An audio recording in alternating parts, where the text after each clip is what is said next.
And here's what's happening when we manipulate others. We are moving them. Just like in persuasion, we're moving them from point A to point B, but we are moving them out of our own good, for our own purpose, for our own agenda, and we're looking out for ourselves.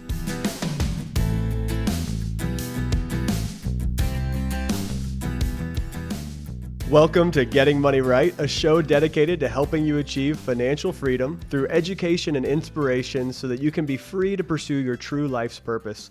On today's show, we're going to be talking with Jeff Tippett, the author of Unleashing Your Superpower. And we're going to dig into what that superpower is and how to unleash it in your life. But first and foremost, Jeff, tell us a little bit about yourself. Hey, thanks for allowing me to have this opportunity to talk and share some of my background and my story. I speak professionally. I spend about half of my time on stage or doing the work around being on the stage and presenting there, and about half my time working with clients, doing strategy work. I own a public affairs and communications firm. And then in addition, I have 3 kids. 2 are biological, and 1 I adopted from Haiti, which is a big part of my story, is going through this international adoption and really understanding the difference between persuasion and manipulation and setting myself up to be an expert in persuasive communication. Now, we know that you recently wrote a book, and we'd love to hear about that. Tell us what made you write the book and what's in it. What's the topic? What's the passion that made you put this in a book form? The book is titled Unleashing Your Superpower, Why Persuasive Communication is the Only Force You'll Ever Need. And for me, the genesis of the book was adopting this baby from the country of Haiti during a time when the country was collapsing. And so much of what I knew about communicating with other people, moving the needle, making things happen, failed me when I was in this country. The language barriers, cultural barriers, the country falling apart, so many things that I was used to making happen just didn't work for me in Haiti. So that began the beginning of this whole book and this process of understanding persuasive communication, and has led me to the point that I made the bold statement in my book that we all live or die based upon our ability to persuade. And to me, that doesn't matter if you're a CEO, if you're an entrepreneur, if you're in sales, if you're a middle manager, if you answer the phone, or if you just don't want to live alone for the rest of your life, that we all live or die based upon our ability to persuade others.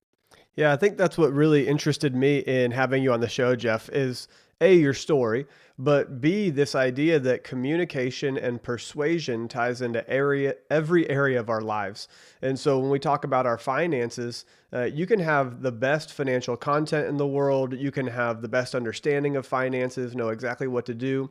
But if you're married and you can't persuade your spouse and you can't communicate it in a way that's engaging and understanding and allows both sides to speak into the decision, if you don't know how to communicate what's on your heart, then it's going to fall flat. And it's the same with your career. You could have great skills. You could have the best production in the company. But if you don't know how to communicate with others and you don't know how to persuade others to see the value that you bring, then there could be a 10 or 20-year career where nobody sees what you've done.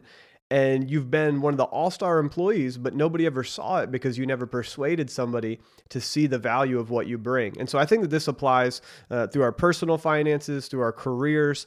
And this is something that I'm really interested to dig into. And even that idea of persuasion versus manipulation, because we've met somebody or maybe been in a relationship with someone where they manipulate to get what they want versus persuading. And I'm interested what the difference is. So Jeff, how would you break that down? You have something that you desire. You need to influence somebody else to get what you want. How do I know that I'm persuading versus manipulating? Well, first of all, I think I'm going to hire you to do my pitches for me on everything that's going, because you just nailed it. It was perfect what you said. Thank you. So you're hired here, man. Yeah, I want you to introduce me on stage and pitch my book for me. You got the job. That's fantastic. Yeah, when people ask me what do I do for a living, I say I speak professionally. And typically the next thing they say is, so what do you speak about? What's your topic? And I say, I speak on persuasive communication. And almost without exception, the next thing they say to me is, you teach people how to manipulate for a living. And I just, I kind of chuckle at them and think, well, no, like these are just polar opposites. They're so far apart, but I understand why people think they're the same thing, because we've gone through sales training, different types of training where we thought we were learning to have influence or learning to have persuasion when actually we were being taught how to manipulate other people. And I don't know about you, but I don't like to be manipulated. We've probably all gone through that, like through gym memberships or different things, like with people on the phone, and we're just manipulated and we'll do anything to get off and to end that. But the big difference to me is this: manipulate means this. It means to control or to influence a person, but to do it cleverly, to do it unfairly. And here's what's happening when we manipulate others. We are moving them, just like in persuasion. We're moving them from point A to point B, but we are moving them out of our own good, for our own purpose, for our own agenda, and we're looking out for ourselves. Now, let's contrast that with persuasion. Well, persuasion means to cause someone to believe something, but it's especially after a sustained effort, right? We're going to persuade them to do this through reasoning or sound argument. And the word argument here is back to the truest form of the word. When one person says what they think, what they believe, and the other person responds, it's not like Thanksgiving, when we talk about politics and religion, right? And we're doing this, we're butting heads. No, it's two people sharing their ideals, their values, what they're looking for, where the pressure points are, where the pains are. And what happens is over a period of time here of working together in this, that the other person and you come to the very same understanding. Now, it may not be where I started, and it might not be where the other person started, but at the end of this, we're at the same place. And I look for two magical words to know if I have persuaded or I have manipulated. And when I hear these two words, I know what happened. And those two words are, that's right. So when I'm talking with someone, I'm presenting an idea, and we go back and forth, and I listen, and I communicate, and we talk. And when they look back at me and say, hey, yeah, Jeff, that's right, we do need to do that. Or, hey, Jeff, yeah, that's right, let's go in that direction. Or, hey, Jeff, your work is going to be perfect for what we're doing here. What I know at that point is I haven't twisted their arm behind their back. I'm not making them do something they want to do. I provided sound reasoning, and now together, they're just as excited as I am. And together, we want to move forward. Yeah, I think that this is really important to dig into a little bit of the nuance of this, because you can have somebody who goes on a fact-finding mission in order to gather facts and data to manipulate the situation, or you can have somebody who's going on a fact-finding mission because they care about you. They want to know what's going through your mind. They want to know your opinion. They want to know your background. They want some context into who you are. And as they ask those questions, they begin to formulate things that are going to help you and serve you, versus a fact-finding mission that causes them to come out with solutions that serve them and help them and aren't really looking to serve you. So a quick example, I was at the fair this past weekend, and I ended up in one of the booths where they try to sell you something. I mean, these are the guys that are pro salesmen. And for somebody from the marketing industry that I came out of, I love it. I love to see how they communicate that. What does that look like? And it's part of the reason we're having you on the show, Jeff, is we want the people that are listening, we want our audience to realize that persuasion, it can be persuasion or it can be manipulation. And you need to be aware when you walk into a sales opportunity, whether you're being persuaded towards something that's going to serve you and your family, or if you're being manipulated into something that's going to serve the salesman and the company, but isn't really going to serve you. And so I'm standing with this guy talking, and he's asking questions that I would ask a friend. Hey, where are you from? How long have you been married? Do you guys have kids? He's building rapport. He's getting facts. So he could be asking me because he really cares and he wants to go deeper and he wants to learn what I need. Or as he began to dig in, he says, okay, where do you work? How long have you been there? And now he's looking for my salary information, trying to figure out how much he can charge me for this product. Because you could tell the product was something that we were going to negotiate on and we were going to haggle. And so he's saying, what dollar figure can I start this on? And so it was just so interesting, the nuance, because the exact things that you said when you're talking about manipulation versus persuasion, it could go either way. You could be taught a tactic to manipulate someone, but that same tactic could be used to persuade, but it depends on kind of the heart behind it and just that nuanced breakdown. And so that's really interesting to me. Absolutely. And the thing about like with manipulation, and it comes to sales, a good salesperson can manipulate. A good salesperson can get you to do so that they can get you to buy, they can close the deal. But for companies, like one of the top expenses they have is customer acquisition and the cost of getting someone new. And when you manipulate someone, the chances of you building a long-term sustained relationship with them where you're continuing to buy and you're working together long-term, it's next to impossible to happen. Versus when you persuade and the person wants it just as much as you want it. Now you're building a lifetime relationship that you can continue to work together on projects or sales or whatever that looks like. That's very good, Jeff. Many times when I'm coaching somebody, this is something that Dave and I run across a lot, which is that couples, obviously, they come from different backgrounds. Many of them have a different perspective about money. And the more stress there is in the financial picture, um, sometimes they're on the opposite end. So when they're coming meeting with one of us, trying to get on the same page, many times what I've seen is a strong personality try to manipulate the other person to their point of view.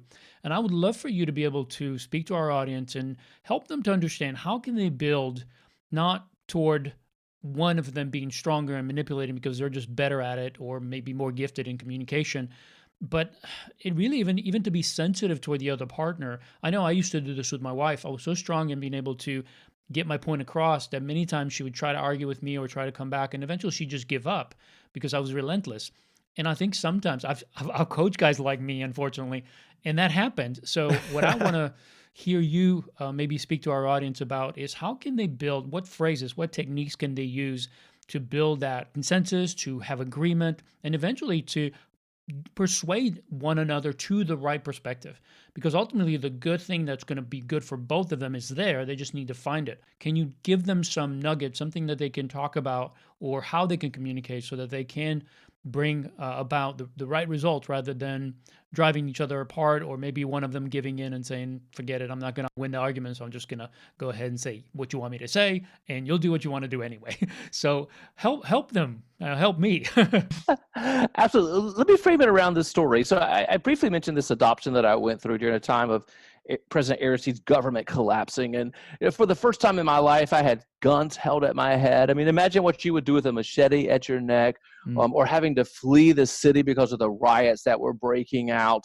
And I reached this one point when my attorney from Haiti emailed me and said, Jeff, the government official that you need to sign your next document is not showing up. The office is closed down. At best, your adoption is delayed, but you might better accept the fact that your adoption is over and you're not going to be able to complete the adoption. So heartbroken, yes. Determined, yes. All the above. I flew to Haiti. I stayed with my attorney, and with my translator every single day, I would walk to this office. And I would stand outside the office and I would wait for someone to come show up, only to walk back disappointed that the person didn't show up. And this probably happened for 2 weeks, going back and forth, until finally one day someone showed up. And here's what happened. This guy came to the office to show up.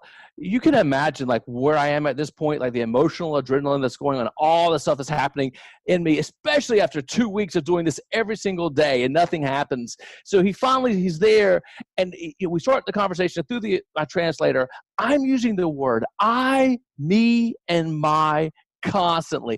I want this adoption completed. I want to bring this girl to the United States. I want to give her an education. I want to give her a home. This is part of my family. Like using I, me, and my constantly over and over. And guess what happened? Nothing happened.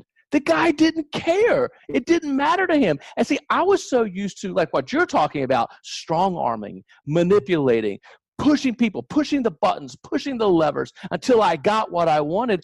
And at times, even having relationships to be strained or relationships to be damaged because I was so much wanting my way and what I wanted in things. So I took a quick pause here because I knew I've got to turn this thing around. I've got to fix it or this is over. And so I pulled in what I knew in my short time of Haiti was how much Haitians love their children and how much they value the family and the young kids.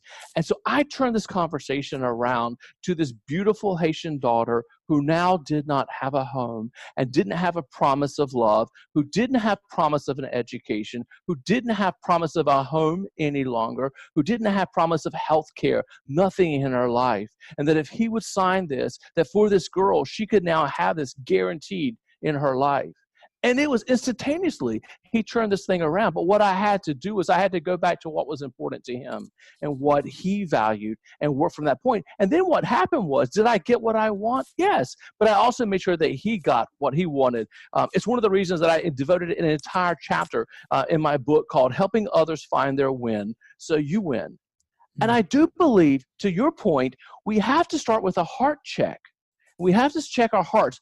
What do we really want? I mean, is this just about us getting our way? Is this just about our pushing our will on someone else? Or do we really want to listen to the other person? Do we want to hear what concerns the other person has, the expectations, the gaps, whatever that is?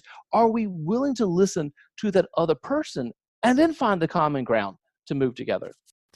Yeah. So, what are some of the techniques or questions that you ask when you are trying to discover more about the other party, when you're trying to learn what they're looking for? I mean, you're in another country talking to somebody who probably speaks another language, and you've got a lot of communication barriers. How do you begin to break down and figure out what that person wants? And I'm saying that you're looking at somebody in another country with another language. If you're married, sometimes it feels like they're from another planet with another language. So, I mean, it's not that far apart here. How do you begin to draw that out of the counterpart in the conversation? Zig Ziglar says it this way. He says, you'll get everything in life that you want if you'll just help enough other people get what they want. And really putting the focus on other people. So what I encourage people to do as we talk through this is, first of all, is to listen. It is amazing how much people will tell you, how much you can get out of them, their fears, their concerns, their goals, their objectives. All of this you can hear from people if you'll just pause and listen to them.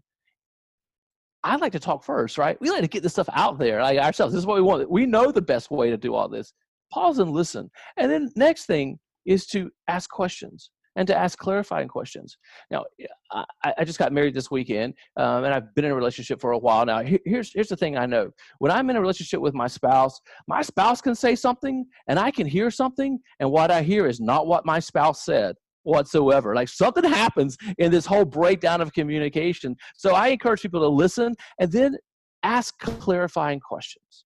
Ask to make sure that you understood what the person said. And these aren't like simple yes, no questions. These are clarifying questions.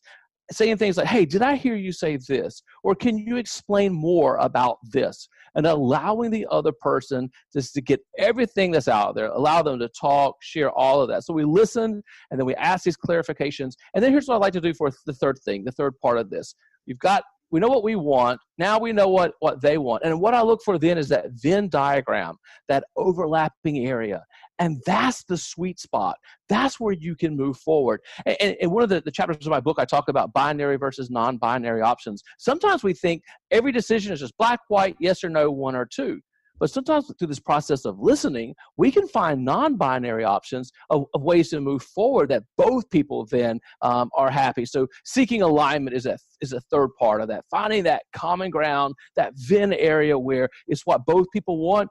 And I can pretty much guarantee this. When you find that sweet spot, that's when that other person is going to be saying, yeah, that's right. Let's do this. That's really good. I think the part of what you're saying is really about understanding that it's really not about you. If you enter the conversation with, how can I get my way? You're already on the wrong side of the equation, because you have to fight to get the other person to selfishly give in to what you want. But when you come to the table and saying, how can I help this person and help myself in the process? So if you are looking at the other person, if you're looking at your partner and saying, how can we together do this? Then you're changing everything.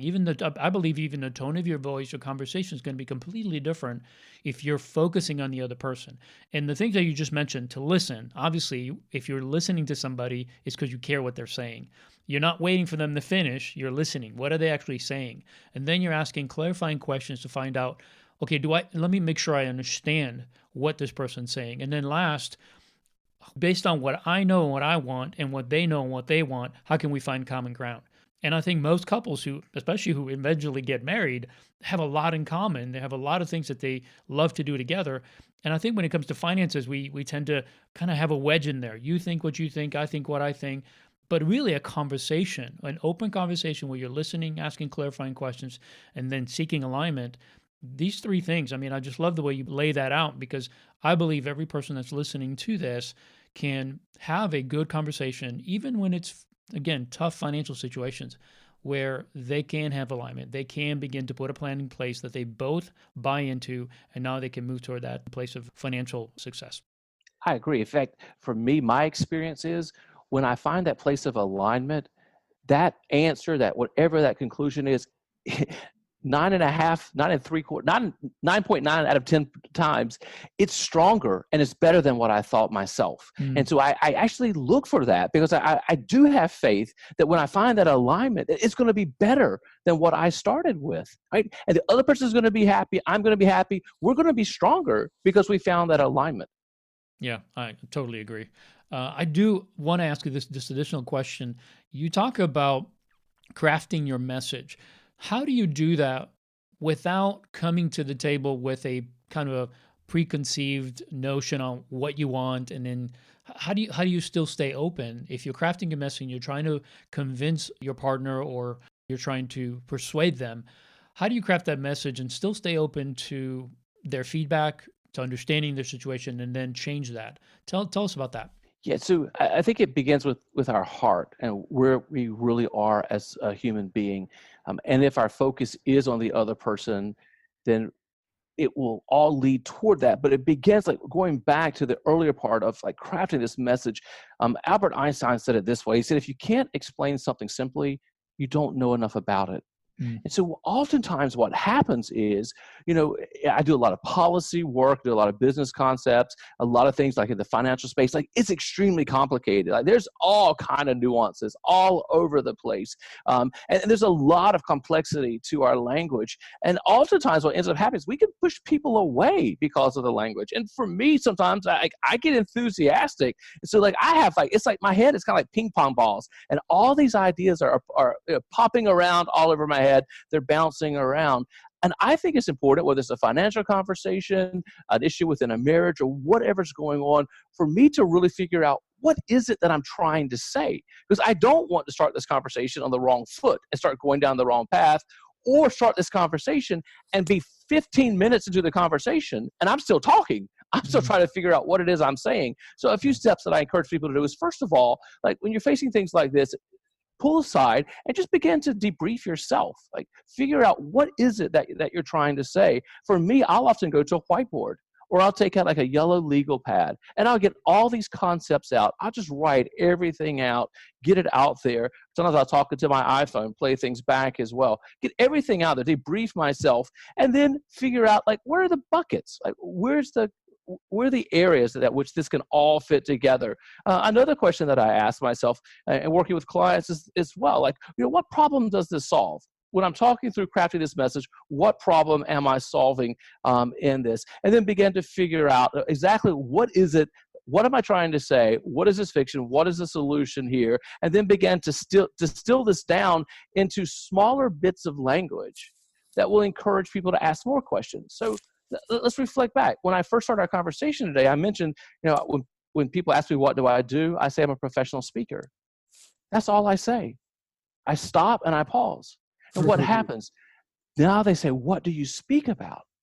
Then I can come back with the next level. What I don't do is I don't go through the whole thing. Hey, I speak professionally. I'm on stage 50% of the time. I talk about persuasive communication. I'm working on my second book. It's coming out in January. I'm getting ready to go to St. Martin to speak. I mean, I don't go on and on and on. I say enough to whet people's appetite, because what I want is their input in this conversation as well. So distill the conversation down. We used to like work in pages of content, and then you got pushed down to like paragraphs or sentences. When we're crafting language for clients, we actually craft it word by word by word, and we make sure that it points to the next word. What you want in this is you want your spouse, you want your partner, the other person, to get into this conversation, ask you for more, and to dig deeper together in that conversation. That's really good. And it's important to craft that message before you go into the conversation. and check your heart. Spend time saying, okay, what do I really want out of this? And am I trying to get something for myself? Am I trying to mutually benefit both of us? Do I care about this person? And I think that you have to ask those questions before you go in. So I think it's great that you've laid it out like that.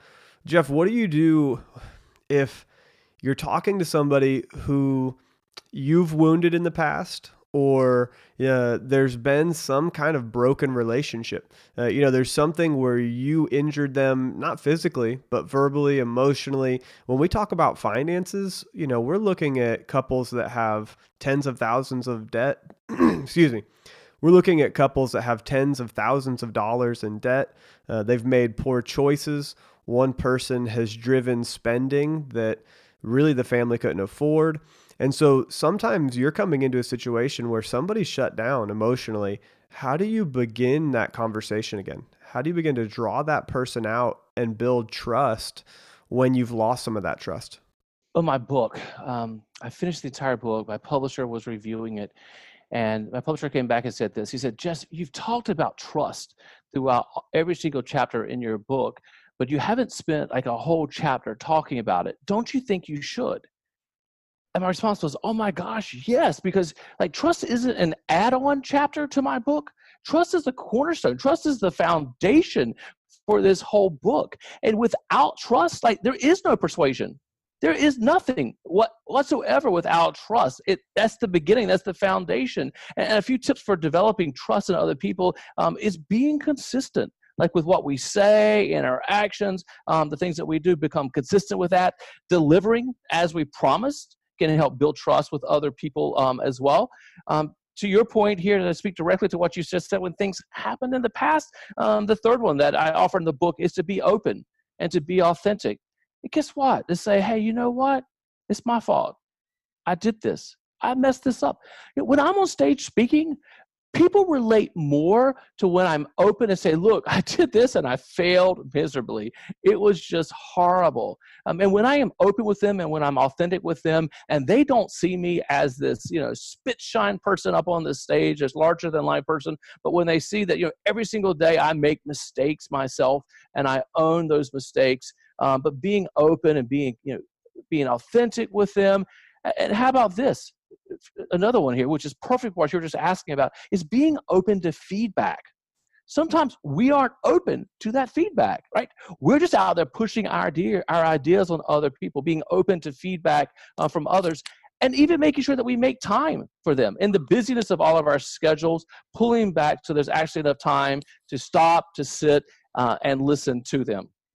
This is really important in teams and in your career as well.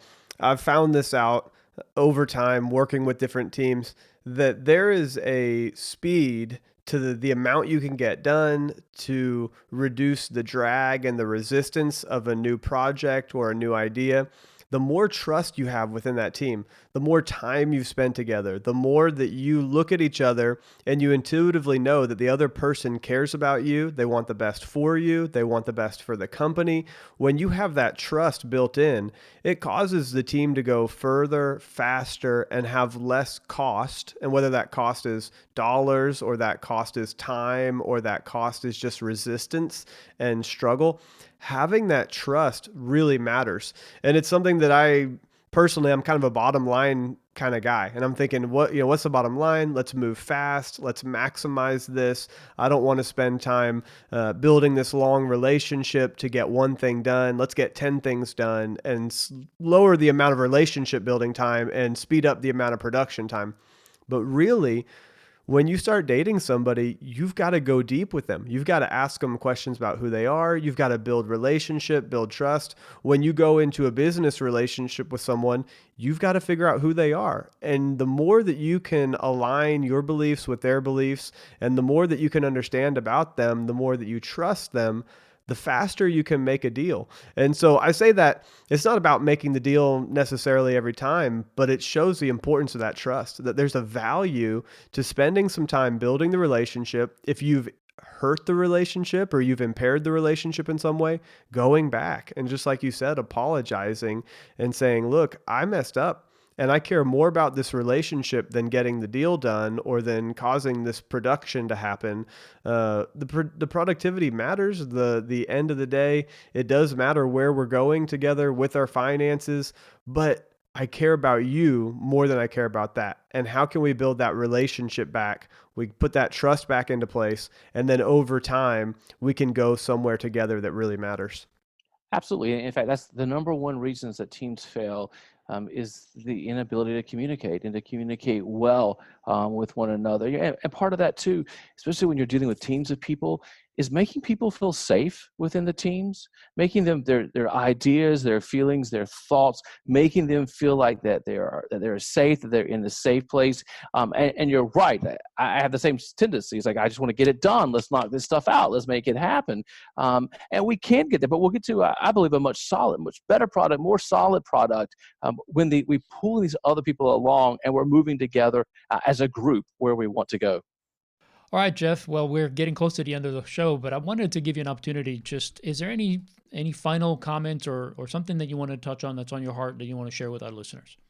Yeah, absolutely. So let me pick up at the end of the adoption. I completed everything 6.5 months, which felt like forever when I was doing it. But, in retrospect, looking back, an international adoption at 6.5 months is really remarkable. Yeah. But I finished the adoption and I'm standing in the Miami airport. I'm holding this less than a year-old baby. She's whimpering. She had double ear infections and the cabin pressure was killing her. She's whimpering. I'm holding her.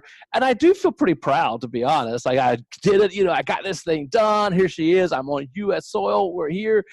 And then as fast as it came in, that went right out the window. And I started looking at her, wondering what her life is going to be. Will she be a doctor and heal people? Will she be a humanitarian and relieve suffering? Would she be a teacher and impact hundreds of lives that could then impact thousands of lives? Would she be a nurse? And while I couldn't answer any of those questions, here's what I did know. The adoption wasn't over. This was like, we've probably all been to a lake or pond and you throw a stone in and you hear that boom, when it first goes in, we can visually see that, right? And then from that, the ripples go out. And here's what I knew. The adoption wasn't over. This was just the first step. There were going to be ripples that are going to continue on from this well beyond me. She's going to touch lives. She's going to impact lives that I will never know these people, never even understand what's happening in all this. And in our world, when it comes to financial decisions and things that we're dealing with with our spouses, sometimes we get our head down and we're into all the minutia of every single little detail that we're working through. But I think it's great to pick our heads back up and to realize the things that we're doing, the decisions that we're making now, they're just that first stone that goes in there. And when our heart is right, when we really do care about other people, when we're seeking to make things better for other people, that from this, there's going to be a ripple effect to every decision. And we can wake up tomorrow pumped and enthused and ready to go out and tackle our days. So, Jeff, how can people find out more about you, what you're up to, maybe even order your books? Easiest way to find me is on my website, jefftippett.com, JEFFTIPPETT.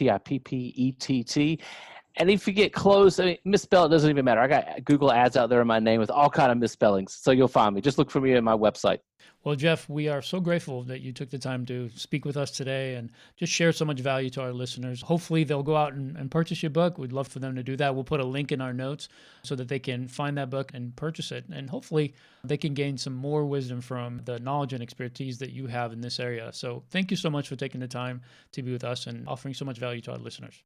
Well, thanks for letting me be a guest today and trusting me to share my story with your audience. I appreciate the opportunity. Thanks so much, Jeff. Well, thank you all for joining us for this episode. If you enjoyed this episode, please rate, review, and subscribe to our podcast on iTunes or your Android device so that it's easier for more people to find and benefit from our show. You can also share this podcast on your favorite social media platform. And while you're there, find us, follow us. Get into a conversation with us and help us know how we can serve you better. We'd love for you to be part of the personal finance conversation that we have every week. You can find the show notes to this episode and more content and resources at leosable.com. We look forward to having you join us next time so that together we can keep getting money right.